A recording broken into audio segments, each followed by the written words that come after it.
فلسطین کے حق میں ترکی کا اہم اقدام سامنے آ گیا۔ ترکی کی پارلیمنٹ نے گزشتہ روز اپنے ریسٹورنٹ میں غزہ میں تنازع کے دوران اسرائیل کی حمایت کرنے والے امریکی مصنوعات کو ہٹا دیا۔ کارروائی پر کمپنیوں نے فوری رد عمل کا اظہار کیا۔ ترکی کی گرینڈ نیشنل اسمبلی میں کمپنیوں کے نام لیے بغیر اسرائیل کی حمایت کرنے والی کمپنیوں کے مصنوعات پارلیمنٹ کے کیمپس میں ریسٹورنٹ، کیفیٹیریاز، ٹی ہاؤسز میں فروخت نہیں کی جائیں گی۔ ترکی نے کہا ہے کہ وہ غزہ میں خون ریزی پر احتجاج کرتے ہوئے اسرائیل سے اپنا سفیر واپس بلا رہے ہیں۔ وزیراعظم بنجامن نتن یاہو سے رابطہ منقطع کر رہے ہیں۔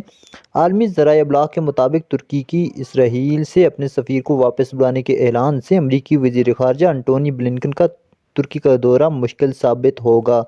فلسطین کا اتحادی ترکی گزشتہ ماہ اسرائیل اور حماس جنگ کے آغاز تک اسرائیل کے ساتھ اپنے ٹوٹے ہوئے تعلقات کو بتدریج ٹھیک کر رہا تھا، تاہم اس نے اسرائیل اور اس کے مغربی حامیوں سمیت خاص طور پر امریکہ کے خلاف اپنا لہجہ سخت کرنا شروع کر دیا ہے۔